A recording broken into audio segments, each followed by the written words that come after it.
बड़े सवाल किए। मैं सुनता रहा इनकी, मगर जवाब देंगे, और अब जवाब के समय नहीं है। मैं तो माननीय अध्यक्ष जी, आप देखते हैं कि मैंने बोला भी नहीं है, मैंने कुछ कहा भी नहीं है। मैं तो इनकी बात को सुनता रहा, नोट करता रहा। माननीय अध्यक्ष जी, अशोक अरोड़ा साहब ने, आफ्ताब अहमद ने और इंदू राज नरवाल ने और भी कई इनके विधायक थे, उन्होंने HKRN के ऊपर क्वेश्चन उठाए। हमने युवाओं को, माननीय अध्यक्ष जी, ठेकेदारों के शोषण से बचाने के लिए, इनके समय में क्या होता था माननीय अध्यक्ष जी, अगर कोई बच्चा ठेकेदार के ऊपर कॉन्ट्रैक्ट बेस पे लगता था, उसकी 1 महीने की सैलरी तो पहले ले लेते थे, फिर जब उसको कॉन्ट्रैक्ट बेस पर लगाते थे उसका पैसा ले लेते थे। कितना शोषण युवाओं का होता था।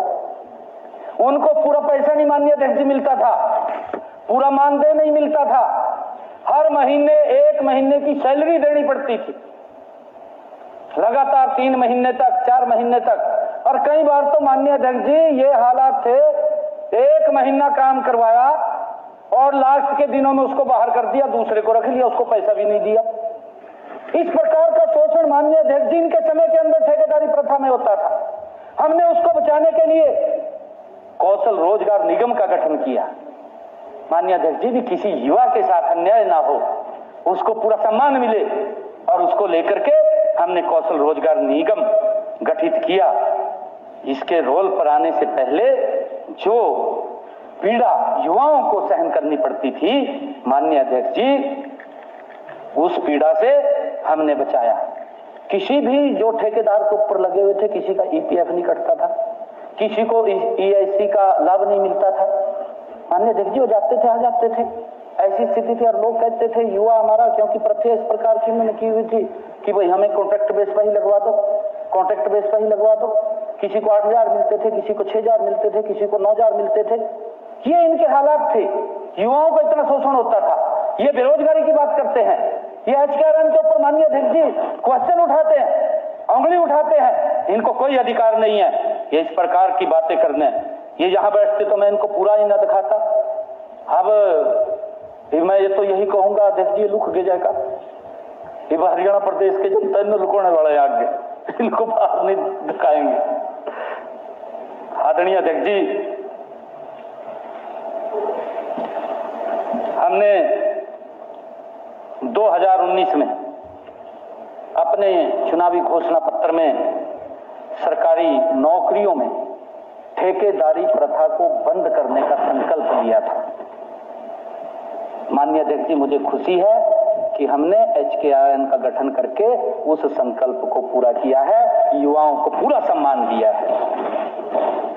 हमने अनुबंध आधार पर नियुक्त कर्मचारियों के कल्याण के लिए और अनुबंध आधार पर पारदर्शी ढंग से, माननीय अध्यक्ष जी, मानव हस्तक्षेप के बिना हुई नियुक्तियां करने के लिए हरियाणा कौशल रोजगार निगम का गठन किया है।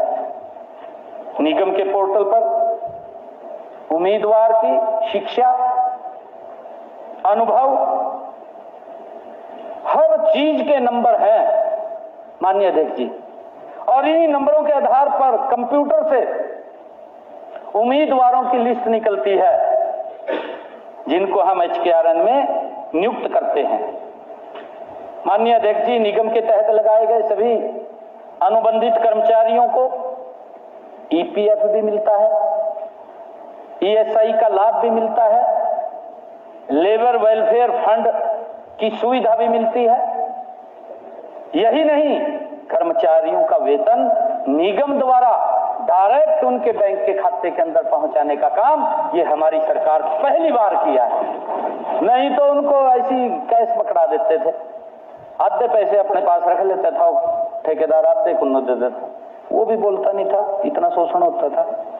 माननीय अध्यक्ष जी, हमने उन कर्मचारियों को जो HKRN के अंदर जो कर्मचारी नियुक्त हुए हैं, माननीय अध्यक्ष जी, उनको आयुष्मान भारत चिरायु योजना का लाभ भी देना हमने शुरू किया है। जिन हमारे परिवारों की वार्षिक आय 3 लाख रुपए तक है, ऐसे परिवारों को भी हमने इसके अंदर नॉमिनल चार्ज लेकर के इस योजना का लाभ उनको दिया कि 1500 रुपए वो देंगे और उनको 5 लाख रुपए तक का लाभ देने का काम ये हमारी सरकार ने किया है, मुफ्त में उनके साथ जोड़ने का काम किया है।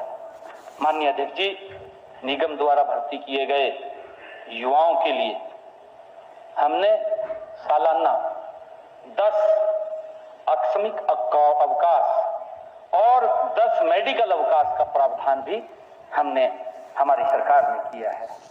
आदरणीय अध्यक्ष जी, मुझे खुशी है कि हमने पिछले दिनों ही जो महिला दिवस के अवसर के ऊपर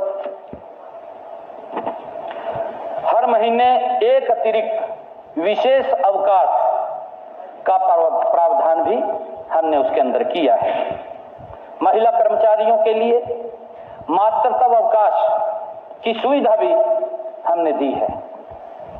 हरियाणा कौशल रोजगार निगम अब सरकारी क्षेत्र में माननीय अध्यक्ष जी अनुबंध आधार पर मैन पावर की नियुक्ति के लिए एकमात्र ये स्रोत बन गया है।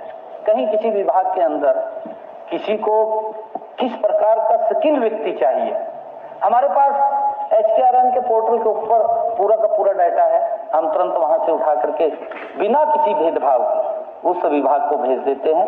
किसी का कोई 5 पैसा नहीं लगता, किसी का कोई शोषण नहीं होता। माननीय अध्यक्ष जी, ट्रांसपेरेंसी आधार के ऊपर एक गरीब परिवार का बच्चा भी हरियाणा सरकार के अंदर काम करना शुरू कर देता है। ये व्यवस्था हमने खड़ी की है। माननीय अध्यक्ष जी, हमारी सभी भर्तियां पूरी पारदर्शिता के तरीके से हो रही हैं, बिना किसी मानवीय हस्तक्षेप के हो रही हैं। हमें गर्व है इस बात का। एक टेक इन बिल्ड ऑनलाइन प्रक्रिया द्वारा की जाती है। माननीय अध्यक्ष जी, इसमें उन उम्मीदवारों को भी वीरता दी जाती है, क्योंकि इनके समय के अंदर तो ये यहाँ नहीं बैठे हैं, आदमी की आंखों से आंसू आ जाते हैं। माननीय अध्यक्ष जी, अगर बात को सुन लें, हरियाणा प्रदेश का एक गरीब व्यक्ति जिसकी कोई पहुंच नहीं होती थी, जो किसी के पास जा नहीं सकता था, इनके समय के अंदर तो ऐसी स्थिति थी माननीय अध्यक्ष जी, गरीब व्यक्ति वोट दे देता था। अगर कोई उसको आवश्यकता पड़ जाए, इनके दफ्तर के अंदर नहीं घुस सकता था। माननीय अध्यक्ष जी, धक्के मार करके बाहर निकाल देते थे, बात नहीं सुनते थे, वोट ले लेते थे। माननीय अध्यक्ष जी, नौकरी की तो बहुत दूर की बात है, वोट लेकर के गरीब व्यक्ति को हरियाणा में नौकरी नहीं मिलती थी। इनके समय के अंदर ये हालात थी, परंतु इस HKRN पोर्टल के माध्यम से माननीय अध्यक्ष जी, इसके अंदर हमने ये सिस्टम किया है कि जिन परिवारों की आय 1 लाख रुपए से कम है, ऐसे परिवारों को चुन करके उस परिवार के अंदर रोजगार देने का काम इस HKRN पोर्टल के माध्यम से होता है, बिना भेदभाव के हो रहा है। माननीय अध्यक्ष, कोई हस्तक्षेप नहीं है मानवीय। ये क्वेश्चन उठाते हैं, इनको अधिकार नहीं है माननीय अध्यक्ष जी ये बातें करने का, ये सुन नहीं सकते, बातें सुनने की इनके अंदर कैपेसिटी नहीं है। ये खोखले हो चुके हैं अंदर से, इनके पैरों तले जमीन नहीं है। माननीय अध्यक्ष जी, ये कैसे बैठे हैं यहाँ पर? ये बैठ भी नहीं सकते। ये तो आरोप लगाने के लिए आते हैं, अपनी हाजिरी लगाने के लिए आते हैं। माननीय अध्यक्ष जी, बड़ी दुखदायी बात है। हमने 1 लाख से परिवार जिनकी इनकम कम है, ऐसे लोगों को चिन्हित किया। चिन्हित करके आदरणीय मनोहर लाल जी ने कहा कि जिस परिवार के अंदर अंधेरा है, उसके अंदर एक दीपक जलाने का काम करें, उसके प्रकाश देने का काम करें, और गरीब परिवार के घर के अंदर नौकरी दे करके ये काम हमारी सरकार योजनाबद्ध तरीके से कर रही है। माननीय अध्यक्ष जी, इनको तो दया भी नहीं आती गरीब व्यक्ति के ऊपर, ऐसे लोग हैं, तभी तो इनको बाहर किया है। माननीय अध्यक्ष जी, आज भी अपने आप चले गए बाहर, ये बाहर ही है, ये अंदर नहीं आएंगे, ये बाहर ही है। माननीय अध्यक्ष जी, हमने गत वर्ष से हरियाणा कौशल रोजगार निगम के माध्यम से प्राइवेट सेक्टर में भी हमने प्राइवेट सेक्टर में जो हमारी लिमिटेड कंपनियां हैं, हमने उनसे भी इस HKRN के माध्यम से उनको कहा है कि आप इस पोर्टल से ही आप युवाओं को ले सकते हैं। जिस प्रकार का स्किल युवा आपको चाहिए, आपको हम यहाँ से देने का काम करेंगे। इसके लिए उनका कौशल प्रशिक्षण भी किया जाता है तथा प्राइवेट सेक्टर में नियुक्त माननीय अध्यक्ष जी नियुक्ति में मदद करने की सेवाएं भी हमने शुरू की हैं।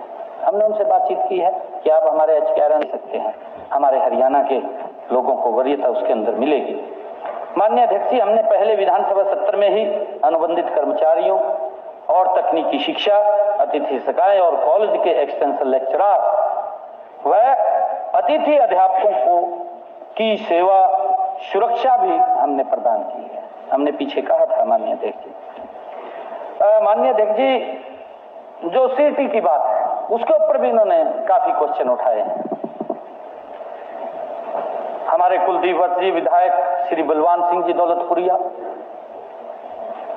श्री नरेश सेलवाल, शीशपाल केहरवाड़ा और आदित्य सुरजेवाड़ा, सीटी के ऊपर इन्होंने काफी बातें कही। माननीय अध्यक्ष महोदय, हमने कॉमन पात्रता परीक्षा की सभी तैयारियां, मैं आज आपके माध्यम से ये कहना चाहूंगा, अपने सीटी के भी सभी युवा साथियों को आज ये कहना चाहता हूं कि हमने सीटी की पात्रता परीक्षा के लिए सभी तैयारियां पूर्ण कर ली हैं। लेकिन कुछ उम्मीदवार इस परीक्षा के नियमों में, हमारे कुछ युवा हमें मिले आकर के और उन्होंने आकर के ये बात कही कि इसमें कुछ बदलाव किया जाए। उनके कुछ सुझाव आए हमारे पास युवाओं को। माननीय अध्यक्ष जी, हमने उन युवाओं के सुझाव को लिया, लेकर के उसको देखा और देख करके हमने उसमें कुछ परिवर्तन जो उन्होंने सुझाव दिए, हमने उसमें परिवर्तन करने की सोची कि हाँ, इसके अंदर परिवर्तन कर लीजिए, परिवर्तन करना चाहिए। अगर युवा इस बात की बात करते हैं कि जैसे पहले एक पद के विरुद्ध 4 उम्मीदवारों को बुलाया जाता था, युवाओं के सुझाव आए कि 4 को नहीं, इसके अंदर 10 उम्मीदवारों को बुलाया जाए। हमने उसको ऐड कर लिया, उसमें परिवर्तन किया।